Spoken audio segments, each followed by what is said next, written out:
ചേച്ചാൻ്റെയും ജോയങ്ങളുടെ അടുത്ത് പോകണം എന്നുള്ളത് ഞങ്ങൾ ബാംഗ്ലൂർ പോസ്റ്റഡ് ആയിരുന്നപ്പോൾ തൊട്ട് ചിന്തിച്ചിരുന്ന കാര്യമായിരുന്നു. പക്ഷെ നടന്നത് ഇപ്പോഴാണ്. അങ്ങനെ ഞങ്ങൾ ചേച്ചാൻ്റെ വീട്ടിലെത്തി. എൻ്റെ അമ്മയുടെ അമ്മയും അനിയനും ഫാമിലിയൊക്കെ നേരത്തെ എത്തിയിട്ടുണ്ടായിരുന്നു. ഞങ്ങളെ വെൽക്കം ചെയ്യാനായിട്ട് ചേച്ചാൻ്റെ അവിടെ വെയിറ്റ് ചെയ്തിരിക്കുന്നുണ്ടായിരുന്നു. ഞങ്ങൾക്ക് ശരിക്കും ഒരു പുതു മോടിയുടെ എഫക്റ്റായിരുന്നു ഞങ്ങൾക്ക് അവിടെ കിട്ടിയത്. വീട്ടിൽ ആദ്യമായിട്ട് വരുന്നതുകൊണ്ട് ഞങ്ങൾക്ക് പൂ വെച്ച് സ്വീകരണവും കേക്ക് കട്ടിങ് ഒക്കെ ഉണ്ടായിരുന്നു. കേക്ക് കട്ടിങ്ങിൻ്റെ വീഡിയോ വരുന്നുണ്ട് കേട്ടോ.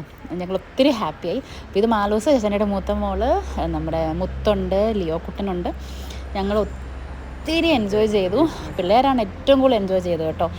നോയൻ ജോയങ്ങളും ഒത്തിരി കമ്പനിയായിരുന്നു. ജോയങ്ങൾ അവിടെ ഇറച്ചിയുടെ പ്രിപ്പറേഷനിലായിരുന്നു കേട്ടോ. നല്ല അടിപൊളി ഭക്ഷണമൊക്കെ ആയിരുന്നു. അതിൻ്റെ ഇടയിൽ നമ്മുടെ മുട്ട വിരിയിക്കുന്ന സാധനമൊക്കെ മാളക്കുട്ടി എക്സ്പ്ലെയിൻ ചെയ്ത് കൊടുക്കുന്നുണ്ടായിരുന്നു. നോക്കൊന്ന് ഒരു കൂട്ടുകാരിയെയും കിട്ടി. കൂട്ടുകാരിയെ പിടിച്ച് ഫുൾ ഡേ നടപ്പായിരുന്നു കേട്ടോ. അപ്പോൾ ഇതൊക്കെയായിരുന്നു ഞങ്ങളുടെ ഭക്ഷണം. ഇതെല്ലാം കഴിച്ചിട്ട് ഞങ്ങൾ നേരെ പുഴയിലോട്ടാണ് പോയത്. ആ വീഡിയോ വരുന്നുണ്ട്. Stay tuned.